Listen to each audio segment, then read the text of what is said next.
दोस्तों शेयर बाजार में सबसे ज्यादा दर्द तब नहीं होता है जब आप शेयर को खरीदते हैं और नुकसान हो जाता है, बल्कि तब होता है कि आप जब बेचते हैं और शेयर और तेजी से ऊपर चले जाता है और हम ये सोचते हैं कि काश इसको और रख लिया होता, होल्ड कर लिया होता तो और बड़ा प्रॉफिट मार्केट में आ सकता था। तो आज की वीडियो के अंदर मैं आपको एक ट्रेड जर्नल दिखाऊंगा, मेरी लाइव ट्रेडिंग का फॉरवर्ड ट्रेडिंग टेस्ट में आपके सामने पेश करूंगा।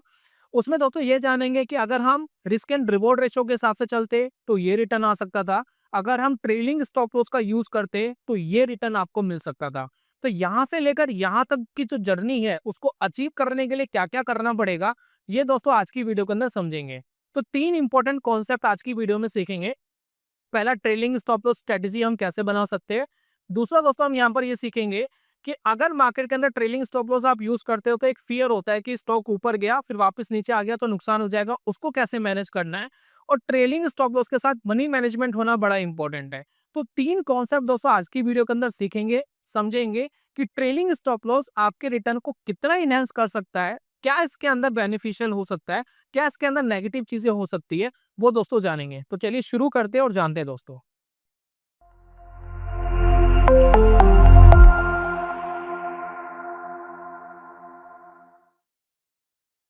सबसे पहले दोस्तों एक स्टॉक का चार्ट मैं आपके सामने पेश कर रहा हूँ। ये स्टॉक का नाम मैं आपको नहीं बताऊंगा क्योंकि सेबी के रूल रेगुलेशन के हिसाब से हम करंटली डाटा के ऊपर कोई एनालिसिस नहीं दिखा सकते। वैसे मैं कोई एनालिसिस नहीं दिखा रहा हूँ, मैं एक ओल्ड डाटा का ट्रेड आपके साथ शेयर कर रहा हूँ। तो फर्स्ट ऑफ ऑल कोई बाइंग एंड सेलिंग रिकमेंडेशन नहीं है। जो भी स्टॉक यहाँ पर दिखाए गए इस वीडियो के अंदर वो ना तो मेरे होल्डिंग के अंदर रखे हैं, मैंने कभी खरीदे थे लेकिन मैं एग्जिट कर चुका हूँ। राइट। तो यहाँ पर दोस्तों ये समझना है आपको कि किस तरीके से ट्रेलिंग स्टॉप लॉस काम करता है। तो एक स्टॉक का चार्ट आप देखिए, स्टॉक देखिए 2000 के लेवल के आसपास चल रहा है। ठीक है। तो मैं बेसिकली मोमेंटम ट्रेड करना पसंद करता हूं स्विंग ट्रेडिंग में। अगर आप यहां फोकस करेंगे, स्टॉक काफी अच्छा ट्रेंड में 1800 से लेकर 2100 के आसपास आया, तेजी से आया, कुछ ही दिनों के अंदर आया, एक कंसोलिडेशन फेस इसके अंदर बना है और मैं स्टिल वेट कर रहा हूं कि ये स्टॉक एक मोमेंटम दे, एक ब्रेकआउट देगा यहां से, देन मैं बाय करूंगा। तो रियलिटी में मैंने इसको बाय भी करा है, तो वो मैं अभी ट्रेड जर्नल में आपके सामने पेश करूंगा। तो यहाँ पर देखिए हम इसको फॉरवर्ड करते हैं। एक कैंडल बना, बहुत बढ़िया, कंफर्मेशन नहीं है अभी।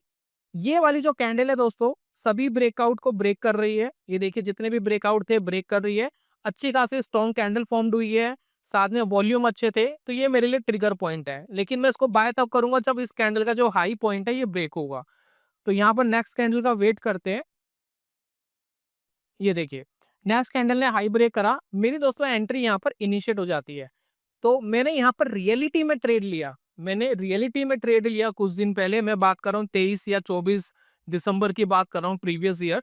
तो मैंने दोस्तों इसको रियलिटी में ट्रेड लिया और ट्रेड लेकर के होल्ड करा। तो यहाँ पर दोस्तों इनिशियल बेसिस पे बड़ा स्टॉप लॉस लेते हैं, यानी ये जो दोनों मूविंग एवरेज है ये 11 और 20 की मूविंग एवरेजेस के नीचे स्टॉप लॉस लेते हैं। देन जैसे जैसे मूविंग एवरेज ऊपर आएगी स्टॉप लॉस ट्रेल हो जाता है। तो वो ऑल ओवर जो एवरेज रिस्क है वो 2 या 3% का ही बनता है जब आप सभी ट्रेडों के अंदर एनालाइज करेंगे। तो चलिए इसको फॉरवर्ड टेस्ट करते हैं, देखते हैं क्या रिजल्ट आते हैं। देखिए स्टॉक ऊपर गया, हमारी बाइंग से ऊपर है, स्टिल वेट कर रहे हैं कि हमें 6 7 8% के आसपास का रिटर्न मिल जाए तो हम एग्जिट करेंगे। तो यहाँ दोस्तों स्टिल वेट कर रहे हैं और इस पॉइंट पर जाकर के दोस्तों हम स्टॉक को एग्जिट कर देते हैं। तो मैं लगभग 2300 के आसपास स्टॉक को एग्जिट कर देता हूँ, मुझे 6 से 7% का रिटर्न मिल जाता है। I am very happy about it और मैं इसको एग्जिट करके बाहर हो जाता हूँ। ठीक है। तो ये दोस्तों मेरा ट्रेड था। तो पहली कंडीशन तो ये थी कि रिस्क एंड रिवॉर्ड रेशो के हिसाब से हम बाहर हो गए, लेकिन स्टिल अगर हम वेट करते तो क्या होता, जरा समझने की कोशिश करते हैं। हम 2300 पे ऑलमोस्ट बाहर हो गए। अब देखते क्या होता है। स्टॉक देखिए अभी 20 पीरियड की मूविंग एवरेज के नीचे नहीं आया, स्टिल हम बने हुए हैं। अब देखिए कितनी स्ट्रॉन्ग कैंडल यहाँ फॉर्म्ड हुई है, 2455 तक का हाई इसने लगाया है, 2500 तक के 200 लेवल के ऊपर ये चला गया है। तो ये दोस्तों इसका रुझान रहा। अगर मैं इसको स्टिल होल्ड करता तो मैं 8 से 10% और कमा सकता था। चलिए एक स्टॉक और है, ये भी दोस्तों हम बात करते हैं और इसको समझने की कोशिश करते हैं कि ये कैसा बिहेव करा।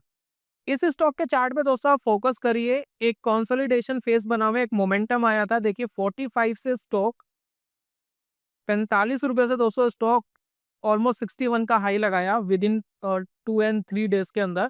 तो अच्छा मोमेंटम था। उसके बाद हम यहाँ वेट कर रहे हैं कि कहाँ प्लान बन सकता है। तो ये देखिए एक छोटी कैंडल फॉर्म्ड हुई, एक कंसोलिडेशन पैटर्न बना हुआ, एक वीसीबी पैटर्न है बेसिकली। आप देखिए हर कैंडल पिछली कैंडल के इन साइड में बन रही है, तो यानी वॉलेटिलिटी कॉन्ट्रैक्शन पैटर्न बन रहा है। तो इस पैटर्न में हम वेट कर रहे हैं, जैसे इसका हाई ब्रेक होगा वैसे ही हम एंट्री ट्रिगर करेंगे। तो यहाँ पर देखते हैं कि कब ब्रेक होता है। तो ये दोस्तों देखिए इसका हाई ब्रेक हुआ, तो ऑलमोस्ट 61 रुपीज के आसपास मैंने इस स्टॉक को बाय करा। ये मेरा ट्रिगर पॉइंट था। मूविंग एवरेज देखेंगे, 11 पीरियड और 20 पीरियड की मूविंग एवरेज स्टिल अप जा रही है, स्लाइडिंग अप हो रही है, एक दूसरे के साथ खिली खिली है।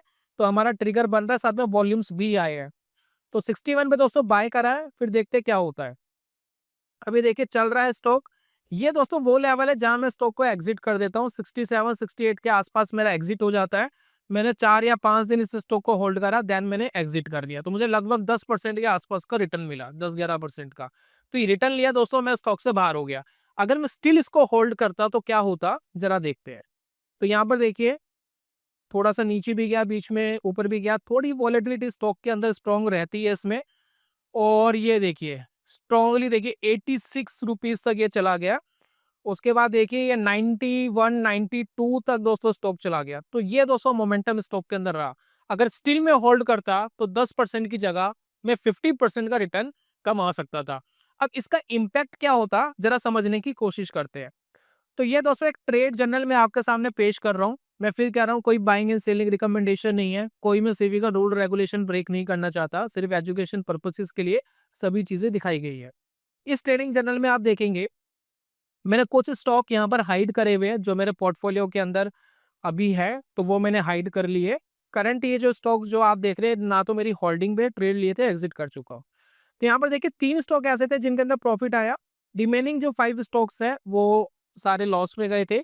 स्टिल अगर मैं इनके प्रॉफिट को कैलकुलेट करूं, सिर्फ 60,000 की कैपिटल से हम एक फॉरवर्ड टेस्टिंग कर रहे हैं, ये समझने की कोशिश कर रहे हैं स्ट्रेटेजी को हम कितना अच्छे से कर सकते हैं। देन उसके बाद पैसा डिप्लॉय करेंगे, पहले देखते हैं कि क्या हो सकता है। तो अगर आप देखें, मैं इसको कैलकुलेट करूं तो नीचे सम होकर के आ रहा है लगभग 1224 के आसपास। 200-250 के ब्रोकरेज, ये गवर्नमेंट के चार्जेस वगैरह अगर मैं डालूं तो लगभग 1000 रुपए के आसपास। तो मैं मान सकता हूँ कि एस्टिमेटेड 2% के आसपास का रिटर्न आया। मैं इसको अच्छा रिटर्न मानता हूँ क्योंकि मार्केट अच्छा बिहेव नहीं कर रही है। पिछले अगर 3 हफ्तों से 4 हफ्तों से देखोगे मार्केट अच्छा बिहेव नहीं कर रही है, उसके बावजूद हम प्रॉफिटेबल थे। ठीक है, तो ये हमारे लिए प्लस पॉइंट है। तो यहाँ रिस्क एंड रिवॉर्ड रेशो तो दोस्तों मेंटेन हो रहा है, अच्छे से मेंटेन हो रहा है। अब यहाँ पर यह समझने की जरूरत है कि अगर हम इसको ट्रेल करते तो क्या होता। तो दो दोस्तों जो आपको रिप्ले मैंने दिखाए, वो एक रिप्ले था एमसीएक्स का, एक रिप्ले था आरडीबीआईपीएल। ये इंफ्रा की दोस्तों कंपनी है, थोड़ी सी वोलेटाइल रहती है। अब इसका दोस्तों रिप्ले था। ठीक है, तो कोई बाइंग सेलिंग रिकमेंडेशन नहीं है, मैं फिर बोल रहा हूँ, सिर्फ एजुकेशन पर्पसेस के लिए मैंने रिप्ले चार्ट्स आपके सामने पेश करे हैं। अब इसके अंदर आप देखेंगे तो एक स्टॉक था सिटी यूनियन। अगर मैं ट्रेलिंग स्टॉप लॉस का यूज करता तो सिटी यूनियन बैंक के अंदर स्टॉप लॉस आ जाता। तो सिटी यूनियन बैंक के अंदर हम सबसे पहले स्टॉप लॉस लगा लेते हैं। देखिए जो एग्जिट प्राइस मैंने यहाँ 300 रुपीज लिखा है, मैं इसको स्टॉप लॉस प्राइस पे लिख देता हूँ 267। यहाँ पर देखिए इसमें 882 रुपए का लॉस इसके अंदर हमने लगा लिया, तो सिटी यूनियन बैंक हमारा लॉस में चले जाता। रही बात दोस्तों एमसीएक्स की, एमसीएक्स को हमने एग्जिट कर लिया था तो 2310 पर। तो स्टिल अगर हम होल्ड करके रखते हैं तो 2500 हम मान लेते हैं अभी करंटली के आसपास चल रहा है, तो 3200 रुपये इसमें प्रॉफिट आता। अगर दोस्तों हम इसको रखते आरडीबीआई पीएल को रखते तो 86 के आसपास ये चल रहा है, तो ये दोस्तों हम रखते तो 5975 का प्रॉफिट इसमें बनता। अब दोस्तों अगर मैं इसको प्लस करता हूँ तो अब मुझे ये पता लगता है कि मैं कितना रिटर्न कमा सकता था, लगभग 5925। 60,000 रुपए की कैपिटल पे ऑलमोस्ट 10% होता है।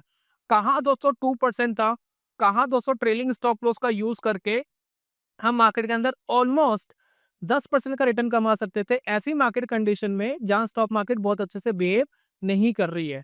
तो यही दोस्तों समझने की जरूरत है। ये जितने आप ट्रेड देख रहे हैं या 8-10 ट्रेड के अंदर, सिर्फ आपको यह समझना था कि 1 या 2 स्टॉक ऐसे होने चाहिए थे जो अच्छा रिटर्न दे करके जाते, और उससे दोस्तों ये रिटर्न अचीव किया जा सकता था। तो हमें सभी स्टॉक नहीं चलाने होते, गिने चुने स्टॉक चलाने होते हैं, उससे दोस्तों हमारा रिटर्न बन जाता है।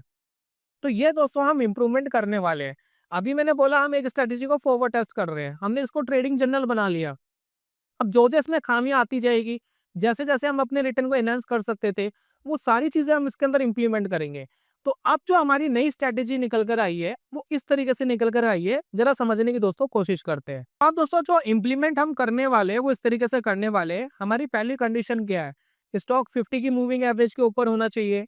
200 की मूविंग एवरेज के ऊपर होना चाहिए। जैसे कि आप ये देखिए स्टॉक क्या बिहेव कर रहा है, 200 की मूविंग एवरेज के ऊपर है, 50 की मूविंग एवरेज के ऊपर है। मैंने 1 डेढ़ महीने पहले भी आपको स्कैनर तक दिए थे, स्कैनर वाली वीडियो में आई बटन पे दे रहा हूँ, जा करके देख लेना, स्कैनर भी आपको मिल जाएगा। उसके बाद देखिए 20 की मूविंग एवरेज ऊपर होनी चाहिए, फिर 11 और 10 की, 11 ले सकते हैं, 10 ले सकते हैं, 9 ले सकते हैं, ये ऊपर होनी चाहिए।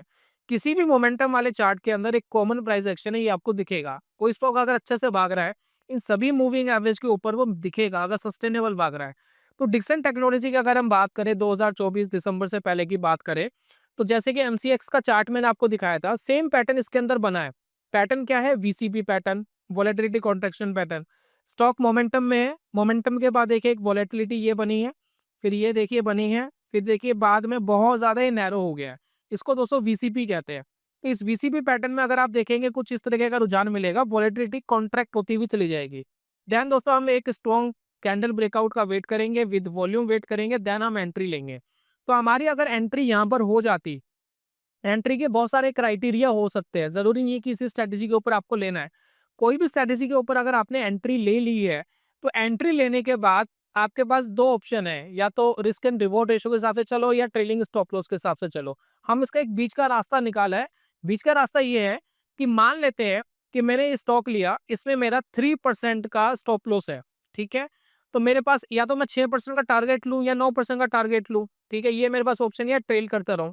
तो हम यहाँ पर ये करते हैं कि अगर स्टॉक 5-6% तक भाग जाता है, अगर स्टॉक 1:2 तक भाग जाता है, जैसे कि देखिए 5 to 6% यहाँ भाग गया ऑलमोस्ट, तो हम क्या करते हैं कि 5-6% अगर भाग जाता है, तो हम आधी क्वांटिटी इसकी बेच देते हैं और आधी को हम ट्रेलिंग स्टॉप लॉस पे लगाते हैं, और जो आधी हमारी रिमेनिंग बची है उसका स्टॉप लॉस जहां हमने बाइंग करी थी वहीं लगा देते हैं। तो ये दोस्तों हमने यहाँ पर बाइंग करी थी, यहाँ पर हम आधी क्वांटिटी का लगा देंगे और आधी बेच देंगे, और आधी को हम स्टिल वेट करेंगे कि इसको मूव होने दो। अब उसके बाद क्या होगा कि कई बार स्टॉक काम नहीं करेगा, लेकिन समटाइम्स बहुत सारे स्टॉक्स आपको बहुत जबरदस्त रिटर्न दे करके जाएंगे। जैसे कि अगर मैं डिक्सन टेक्नोलॉजी का कुछ पुराने चार्ट्स आपके साथ पेश करूं, तो आपको समझ में आएगा कि अगर मान लेते कि डिक्सन टेक्नोलॉजी को हम यहाँ 9,000 रुपए का खरीदते, तो प्रॉपरली इसका ट्रेंड रिवर्स होने में लगभग 12,000 का लेवल लगा था, ये 12,000, तो 33-34% जो आपकी 50% क्वांटिटी बच गई, उसमें दोस्तों आप कमा सकते थे। तो इसमें क्या है कि आपकी स्ट्रेटेजी भी कवर हो गई, ट्रेलिंग किस तरीके से करना है। उसके बाद आपका फियर भी खत्म हो गया कि प्रॉफिट बुकिंग नहीं छोड़ेंगे, यानी मार्केट थोड़ा ऊपर गया, सस्टेनेबल लेवल तक गया, तो आधा बेच देंगे, आधा हम छोड़ देंगे, ब्रेक इवन पे लगा के छोड़ देंगे। मार्केट वापस भी आएगी, तो जो आधा बेचा था उसमें आपने प्रॉफिट कमा लिया, और आधे में नो प्रॉफिट नो लॉस में आप निकल गए, और स्टिल हम होल्ड करेंगे। कई बार दोस्तों ऐसा होगा, स्टॉक डबल हो जाते हैं, ट्रिपल हो जाते हैं, 4 गुना हो जाते हैं, ये 9-10 की मूविंग एवरेज के ऊपर बने रहते हैं, यानी इसके नीचे ही नहीं आते। तो ट्रेलिंग स्टॉप लॉस का जो क्राइटेरिया है आपका, मूविंग एवरेज आप ले सकते हो, सुपर ट्रेंड ले सकते हो, या अपने हिसाब से ट्रेलिंग स्टॉप लॉस लगा सकते हो। तो यहाँ पर दोस्तों मैं नॉर्मली वीकनेस देखता हूँ कि कहाँ वीकनेस आ रही है। तो ये वाला जो एरिया था मुझे क्लियरली पता था कि 10 की, 11 की मूविंग एवरेज 20 की मूविंग एवरेज के नीचे आ रहा है, प्लस बड़ी कैंडल्स बन रही है, रेड कैंडल्स बन रही है, तो वो मेरे लिए क्राइटेरिया था कि मैं एग्जिट प्लान करूंगा। यहाँ पर देखिए बनी थी, ये रिजल्ट वाला दिन था, इस वजह से ये बना था, अदरवाइज स्टॉक बहुत अच्छा मूव कर रहा था। तो ये दोस्तों आपके लिए स्ट्रेटजी परफॉर्म कर सकती है। तो मैंने दोस्तों जो आपको ट्रेड जनरल दिया है, इसके अंदर आप देखेंगे बहुत ज्यादा एक्यूरेसी नहीं है, गिने चुने स्टॉक ही परफॉर्म कर रहे हैं, लेकिन रिस्क एंड रिवॉर्ड रेशियो इतना अच्छा था कि स्टिल हम प्रॉफिटेबल है। तो आप इसको और बेटर कर सकते हैं अगर आप मार्केट में ट्रेलिंग स्टॉप लॉस का अच्छे से मार्केट में यूज करें। यहाँ पर दोस्तों एक स्टॉक का चार्ट और देखते हैं, ये समझने की कोशिश करते हैं कि रिटर्न कितने इनहेंस हो सकते थे। तो जैसे कि आप देखिए इस एग्जांपल में हिटाची एनर्जी, जिसको हम पावर इंडिया भी कहते हैं, इसमें देखिए एक वॉलेटिलिटी पीसीपी पैटर्न बना, यहाँ पर देखिए बहुत ज़्यादा फ्लैट बन गया था, देन यहाँ पर देखिए ब्रेकआउट आया, विद वॉल्यूम आए, तो यहाँ मान लेते हैं एंट्री करी, तो मान लेते हैं कि 6,400 के आसपास हमने हिटाची एनर्जी में एंट्री करी, ठीक है। तो हम क्या कर रहे हैं कि 7,000 के आसपास आएगा तो आधा बेच देंगे। तो यहाँ पर देखिए 7,000 के आसपास मान लेते हैं हमने 50% क्वांटिटी अपनी बेच दी। फॉर एग्जाम्पल मैंने यहाँ पर 1 लाख रुपए लगाए थे, ठीक है। तो 1 लाख की कैपिटल में 50,000 की कैपिटल से हमें 50,000 की कैपिटल से हमें 5,000 रुपए का प्रॉफिट ऑलरेडी आ चुका है। 50,000 स्टिल रिमेनिंग हम ट्रेलिंग स्टॉप लॉस के ऊपर छोड़ देंगे। तो क्या होगा इन 50,000 का, जरा समझने की कोशिश करते हैं, प्लस इसका जो स्टॉप लॉस है ब्रेक इवन पे लगा देंगे, ठीक है।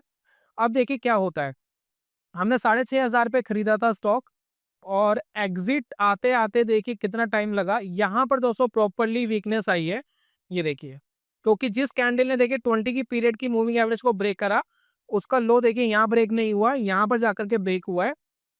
और ये भी दोस्तों बन सकता था, ये भी एग्जिट बन सकता था। मान लेते कि इसको हम एग्जिट प्लान करते 10,400 के आसपास, ये अगर हम एग्जिट प्लान करते तो 50% का रिटर्न ऑलरेडी आ चुका था। तो जो 50,000 की कैपिटल आपकी बच गई थी, जिसको ट्रेलिंग स्टॉप लॉस पे छोड़ा था, उसने 25,000 रुपए का रिटर्न आपको देना था। तो 25,000 वो 5,000 आपने स्टार्टिंग में कमा लिए थे, 5 से 5,000 के अप्रॉक्स। तो नॉर्मली आपके पास 30,000 रुपए का रिटर्न था, जिसके अंदर आपके पास रिस्क नहीं था। एक बार आप प्रॉफिट बुकिंग कर चुके थे और ट्रेलिंग स्टॉप लॉस को ब्रेक इवन पे लगा लिया था स्टार्टिंग में, फिर आपने ट्रेल कर लिया था। तो इस तरीके से दोस्तों आपके रिटर्न इनहैंस हो सकते हैं। 10 ट्रेड में अगर एक ट्रेड इस तरीके से चल जाए, इस तरीके से नहीं 20-30% रिटर्न भी एक्स्ट्रा अगर दे जाए, तो भी ऑल ओवर स्टॉप लॉस के खर्चे वो अकेला ट्रेडर आपका निकाल सकता है। तो ये दोस्तों आपको समझना है कि ट्रेलिंग स्टॉप लॉस आपके लिए कितना इंपॉर्टेंट हो सकता है। तो कोई भी अगर आप स्ट्रेटेजी कर रहे हैं तो दो चीजें बड़ी इंपॉर्टेंट है, या तो उसके अंदर रिस्क एंड रिवॉर्ड रेशियो बहुत अच्छा होना चाहिए, या उसके अंदर ट्रेलिंग स्टॉप लॉस का मेथड होना चाहिए। अगर दोनों में से कोई भी एक चीज मिसिंग है तो मार्केट से दोस्तों पैसा कमाना बड़ा मुश्किल हो जाएगा। तो कोशिश करिए कि ट्रेलिंग स्टॉप लॉस को इम्प्रूव करिए। बाकी दोस्तों ये जो मूविंग एवरेज का स्कैनर है, अगर आपको ये चाहिए, इसके ऊपर मैंने डेडिकेटेड वीडियो बनाई है आई बटन पे, तो आप उसको जाकर के देख सकते हैं। सेकंड दोस्तों, अगर आपको कुछ बेस्ट इंडिकेटर जानने हैं ट्रेलिंग स्टॉप लॉस के लिए कि कौन कौन सा इंडिकेटर बेस्ट हो सकते हैं, तो मुझे कमेंट बॉक्स में इंडिकेटर लिख करके भेजिए। मैं as soon as possible best trailing stop loss indicator आपके सामने पेश करूंगा, जो आप अपनी स्ट्रेटेजी के अंदर इसको इंप्लीमेंट कर सकते हैं। बाकी दोस्तों रिसेंटली हमने कोर्स भी लॉन्च करा था शॉर्ट टर्म ट्रेडिंग के लिए, मोमेंटम ट्रेडिंग कोर्स है। तो आप इसको भी चाहे तो ले सकते हैं। इसकी मैंने डिस्क्रिप्शन पे आपको एक लिंक दिया है, आप उस पर क्लिक करके ले सकते हैं। इसके ऊपर एक डिस्काउंट कूपन आप लगा सकते हैं TC15, यानी ट्रेडिंग चाणक्य में सिर्फ टी लगाना है और सी लगाना है कैपिटल में और 15, ये आप लगाएंगे 15% का एक्स्ट्रा डिस्काउंट आपको मिल जाएगा। इसके अंदर जो मोमेंटम ट्रेडर मार्केट के अंदर जो बड़े ट्रेडर है, जैसे कि विलियम ओ'नील, मार्क मिनाविनी, डैन जेंगर, वो किस तरीके की अप्रोच के साथ ट्रेडिंग करते थे, किस तरीके के पैटर्न को यूज करते थे, वो सारी चीज दोस्तों इस कोर्स के अंदर सिखाई गई है। आपको पैटर्न बताया गया है, माइंडसेट बताया गया है, फंडामेंटल दोस्तों कैसे रिएक्ट करता है, ट्रेडिंग स्ट्रेटेजी क्या है, मनी और रिस्क मैनेजमेंट कैसे करना है। और मैंने इस कोर्स को बनाने से पहले क्या क्या ट्रेड्स लिए हैं, तो मैंने 150 ट्रेड्स लिए थे, देन वो एक्सप्लेन भी करे मैंने कोर्स में, तब जाकर के दोस्तों कोर्स लॉन्च करा है। ट्रेडिंग जर्नल किस तरीके से बनाना है ताकि आप अपनी ट्रेडिंग को इम्प्रूव कर सकते हैं। जैसे कि अभी हमने देखा कि अगर हम ट्रेलिंग स्टॉप लॉस का यूज करते तो ये इंप्रूवमेंट आ सकती थी। स्टॉक के स्कैनर, क्विक गाइड ई बुक दोस्तों आपको मिलेगी। कुछ आपको स्कैनर मैंने दिए हैं, कुछ आपको सिंपल कैलकुलेटर्स है, बेसिक कैलकुलेटर्स आपको मिलते हैं जो आपको ट्रेडिंग में हेल्प करेंगे। तो ये सारी चीज दोस्तों इस कोर्स के अंदर आपको मिलती है। तो जा करके दोस्तों आप इसका बेनिफिट उठा सकते हैं। इसका लिंक मैंने डिस्क्रिप्शन कमेंट बॉक्स में दिया है। कूपन कोड ध्यान रखना TC15, इसको लगा करके 15% का एक्स्ट्रा डिस्काउंट आपको मिल जाएगा। तो वीडियो कैसी लगी जरूर बताइएगा, अगर अच्छी लगी हो तो अप्रिशिएट करना, और कमेंट बॉक्स में इंडिकेटर जरूर लिखना अगर आपको इंडिकेटर वाली वीडियोस चाहिए कि कौन से बेस्ट इंडिकेटर हो सकते हैं जो ट्रेलिंग स्टॉप लॉस में आपकी हेल्प कर सके। तो ये था दोस्तों आज की वीडियो में, जल्दी मिलूंगा नेक्स्ट वीडियो में, तब तक के लिए goodbye, god bless you, bye bye दोस्तों।